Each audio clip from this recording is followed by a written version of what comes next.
Britain के पूर्व prime minister mister David Cameron का कहना था कि पाकिस्तान सफल रहा है वेस्ट और अमेरिका को फूल बनाने में। ऐसा कैसे? पाकिस्तान टेक्स लोन और किसने लेता है? जैसे कहता है ना कि चाइनीज बैंक से लोन ले रहा है। चाइनीज बैंक से लोन लेकर सीपेक जो प्रोजेक्ट्स बना रहा है तो उसमें एक्चुअली 90% कंपनीज तो चाइना की हैं। तो चाइना की कंपनी को ही एक्चुअली प्रोजेक्ट मिल रहा है, उन्हीं के लोगों को काम मिल रहा है। और उसके बाद क्योंकि वो प्रोजेक्ट्स कुछ कमाकर नहीं दे पा रहे तो जो डेट एक्चुअली मल्टीप्लाई हो रहा है, अब उसके लिए जो इकोनॉमिक क्राइसिस बढ़ रहा है तो उसके लिए कॉलिंग यूएसए और वेस्टर्न नेशंस की जरा आईएमएफ से मदद दिला दो। ये तो एक डायनेमिक्स है। अब जरा आगे देखिए, हालात कुछ ऐसे हो गए हैं कि केवल इंपोर्ट अगर करना हो क्रूड ऑयल तो उसके लिए कितने सारे जो फॉरेन बैंक्स पहले सपोर्ट करते थे अब वो लेटर ऑफ क्रेडिट देने से मना कर रहे हैं। एक बैंक है ये अल रजी बैंक सऊदी अरब का, ये अभी भी सपोर्ट कर रहा है। अब क्या वाकई चाइनीज डेट पाकिस्तान की मेन समस्या है? अब इसमें एक पर्सपेक्टिव है कि यूएस ने वेपन्स दिए पाकिस्तान को, अभी भी देता है, शुरुआत से देता आ रहा है। मैं आजादी के जस्ट बाद से उसकी बात कर रहा हूं। पाकिस्तान ने कितनी बार कहा यार पैसे तो है नहीं। यूएसए वाज लाइक अरे पैसों की क्या टेंशन ले रहे हो आप, पैसा हमारे पास है, आप लो उधार पर हम आपको देंगे, आप फिर हमें दे देना। अब वो डेट मल्टीप्लाई होता गया अलॉन्ग विद अदर डेट, क्योंकि अब पाकिस्तान में जो रियल स्ट्रिंग्स हैं वो तो आप सबको पता है, पाकिस्तान की आर्मी आईएसआई के पास है। अब जब और ज्यादा डेट बढ़ जाता है तो Pakistan is like USA debt बढ़ रहा है, क्या करें? यूएसए इज लाइक अरे आई कॉल आईएमएफ को कॉल करेंगे और ज्यादा बेलआउट और ज्यादा पैसा मिल जाएगा। अभी तक ज्यादा नहीं, मतलब आजादी से लेकर अभी तक ज्यादा नहीं, लगभग 22 बार ऐसी स्थिति आ चुकी है। मतलब पाकिस्तान को सपोर्ट लेनी पड़ी है आईएमएफ से, दोबारा मिल गई जी सपोर्ट। इसके बाद पाकिस्तान इज लाइक इतना पैसा आया तो सही, लेकिन करप्शन इतना ज्यादा हो गया है कि अब हम उसको भी नहीं चुका पा रहे। यूएसए इज लाइक अरे I will call IMF, tension ही मत लो। अब लेकिन इसमें क्या हो रहा है, वो डेट मल्टीप्लाई होता जा रहा है। नाउ यूएसए एंटर्ड अफगानिस्तान और उस बहाने इतने सारे हथियार भी आए और साथ साथ में जो मिलिटेंट्स थे उनको भी पैसा प्रोवाइड किया गया, हथियार प्रोवाइड किए गए। लेकिन यहां पर मीडिएटर कौन था? पाकिस्तान था। पाकिस्तान वाज लाइक अरे डॉलर ही डॉलर बरस रहा है, वाला मजा आ गया। लेकिन एक्चुअली इससे हुआ क्या, मिलिटेंसी पाकिस्तान में बढ़ गई। Now USA was like sorry Pakistan, अब हम आपकी मदद नहीं कर सकते, दिस इज टू मच, मतलब इतना टेररिज्म आपके यहां, you are sponsoring terrorism. Pakistan was like ये क्या हुआ है, you are backing out. Actually मैंने तो जो पाले हैं वो तो केवल कश्मीरी मिलिटेंट्स हैं जो इंडिया को हेट करने वाले हैं, और बाकी जो मेरे यहां समस्या क्रिएट कर रहे हैं ये अलकायदा के आउटफिट्स, ये तो आपको हेट करते हैं और ये आपके बनाए हुए हैं। लेकिन यूएसए इज लाइक नहीं, देखो हम तो ग्लोबल वॉर अगेंस्ट टेररिज्म, हम तो उसके साथ हैं, तुम तो सपोर्ट करते हो टेररिज्म को। तो पाकिस्तान वाज लाइक ये तो बीच में खड़ा रहकर करके हमें छोड़ दिया गया। आईएमएफ 1950 में आईएमएफ का मेंबर बन जाता है पाकिस्तान, और 22 बार एक्चुअली अब तक ये ऐसे उधार ले चुका होता है। In balance of payment crisis में कई बार वर्ड यूज करते हैं लोग बेल आउट, लेकिन क्या वाकई आईएमएफ बेल आउट कर रहा है? बेल आउट का तो मतलब होता है कि हम आपको बचाना चाह रहे हैं इस आर्थिक जो आप समस्या में फंस गए, तो पैसा लीजिए और भूल जाइए। लेकिन क्या आईएमएफ ऐसा करता है पाकिस्तान के साथ कि पैसा लीजिए और भूल जाइए, हम आपसे वापस नहीं लेंगे? नहीं, देयर आर टफ कंडीशनैलिटी। अब यहीं पर एक्चुअली वो फूल वाली स्थिति आ जाती है। फूल मतलब आप समझ रहे हैं ना, I am not talking about flower. यहां पर आईएमएफ कहता है कि you have to restructure your economy.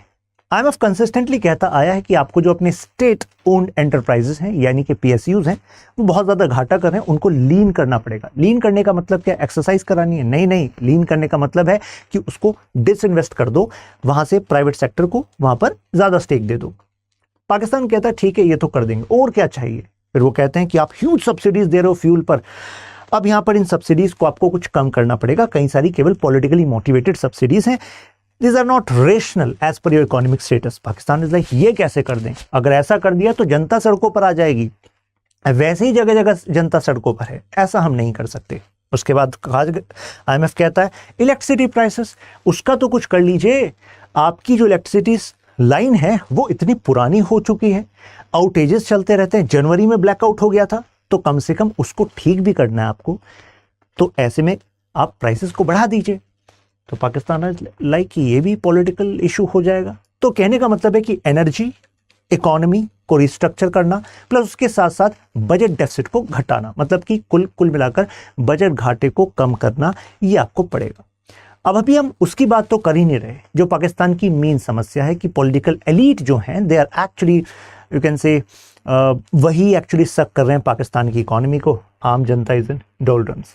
तो ये पॉलिटिकल एक्चुअली कंपल्शंस हैं फिर पाकिस्तान के पीएम के सामने। अब आप खुद ही सोचिए, तेहरा के आसपास पॉलिटिकल पार्टीज का कोएलिशन संभाल रहे हैं, वो भी जोड़ तोड़ की सरकार बनाई गई थी, इमरान खान जी को हटाया गया था। अरे 13 लोगों का जॉइंट फैमिली मैनेज करना वही भारी है, और यहाँ पर ये पूरा एक मतलब पूरा एक कोएलिशन संभाल रहे हैं, तो सबको साथ में लाना ये भी तो एक बड़ा चैलेंज है ना। कई बार ये तैयार होते हैं तो इनके ही कैबिनेट के दूसरे मिनिस्टर नहीं मानते, वो कहते हैं हम सपोर्ट खींच लेंगे, देख लीजिए। तो आईएमएफ की जो लेटेस्ट जो कंडीशनैलिटीज हैं, उन्होंने कहा है कि देखो इलेक्ट्रिसिटी, गैस प्राइसेस, इसको तो आपको रिड्यूस करना ही पड़ेगा और टैक्सेस को इंक्रीज करना पड़ेगा। अब टैक्सेस को इंक्रीज करना ऐसी स्थिति में जब पाकिस्तान जो है कोविड, फ्लड, इन सारी स्थितियों से अभी जस्ट निकल ही रहा है। तो अब इस बार डिफरेंट क्या है? डिफरेंट यह है कि अब 2 महीने में कुछ सब्सिडीज को तो कम किया गया है। लोग कह रहे हैं ये पाकिस्तान का तरीका है जिससे कि जो डील अटकी हुई है, यानी कि जो पैसा आईएमएफ से आना था वो एक बार बस स्टार्ट हो जाए ना, उसके बाद दोबारा पाकिस्तान वो रिस्ट्रक्चरिंग वाली जो बात है उसको करेगा नहीं। तो दैट इज लाइक कि वो बस एक बार सपोर्ट मिलना स्टार्ट हो जाए, फिर वो हम करेंगे नहीं। इनके पावर मिनिस्टर देखिए क्या कह रहे हैं, ये कह रहे हैं कि हम इलेक्ट्रिसिटी प्राइसेस को रेज नहीं कर सकते। अब पाकिस्तान के पास चारा क्या बचता है? अगेन कॉल किसको करना है? यूएसए वुड लाइक कि अरे यार आईएमएफ को कॉल करते हैं। अब आप सोचेंगे हर बार पाकिस्तान कह रहा है यूएसए इज कॉलिंग आईएमएफ, मामला क्या है? देखिए आईएमएफ का जो टोटल कोटा होता है, मतलब टोटल जो उनका करेंसी पूल है, उसमें सबसे बड़ा contributor, one of the largest contributor US ही है। यूएस के टैक्स पेयर्स का पैसा उसमें है। अब ऐसा क्यों करता है? यूएस क्यों सपोर्ट करता है? देयर आर जियोपॉलिटिकल रीजंस, मतलब कि Pakistan is too important for US to actually ignore. मतलब आज के समय में अगर बताऊं तो देखिए अभी कहा जा रहा है कि एक कोल्ड वॉर 2 चल रहा है चाइना और यूएसए के बीच में। अगर यूएसए आईएमएफ का जो सपोर्ट है वो ना दिलाए पाकिस्तान को, तो पाकिस्तान आपको नहीं लगता और ज्यादा करीब चला जाएगा चाइना के? शायद कुछ लोग कहेंगे कि सर और कितना करीब कराओगे चाइना के? अरे चाइना इकोनॉमिकली एक डिपेंडेंट बनाता जा रहा है पाकिस्तान को, अब क्या बिल्कुल पार्ट चाइना का ही बन जाएगा पाकिस्तान? और कितना करीब?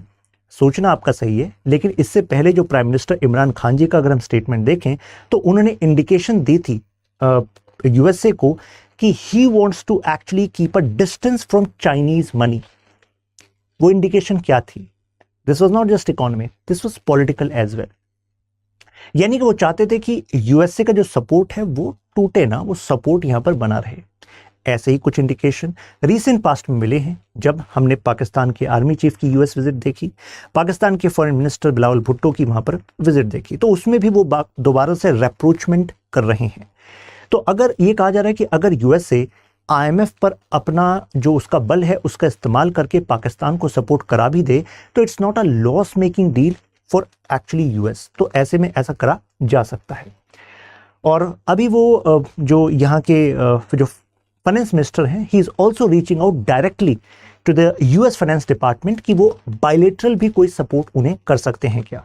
Now you will be surprise to know कि जो गल्फ नेशन जो ट्रेडिशनल सपोर्टर्स माने गए हैं पाकिस्तान के, उन्होंने भी ज्यादातर कंट्रीज ने पाकिस्तान की मदद करने से मना कर दी है जब तक कि पाकिस्तान आईएमएफ की कंडीशनैलिटीज को नहीं मानता।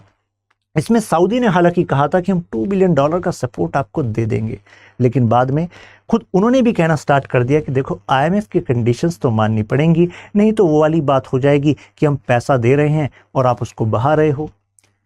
पाकिस्तान का रिस्पॉन्स कुछ ऐसा होगा जैसे आपने जूलियस सीजर अगर देखा हो, तो जूलियस सीजर में जो ब्रूटस होता है, जो बिल्कुल खास होता है, वो पीछे से चाकू घोंप देता है, तो सीजर क्या कहता है? एट टू ब्रूट, तुम भी ब्रूट। तो इसी तरीके से Pakistan is like et tu Saudi, तुम भी सऊदी। खैर अभी ये पाकिस्तान की इकोनॉमी का स्टेटस है। जरा यहां पर आपके लिए क्वेश्चन जो बन सकता है, discuss the work and structure of IMF. हमें जानकारी होनी चाहिए कि इंटरनेशनल मॉनेटरी फंड बना कैसे, ऑब्जेक्टिव क्या था उसका, और इसका ढांचा क्या होता है।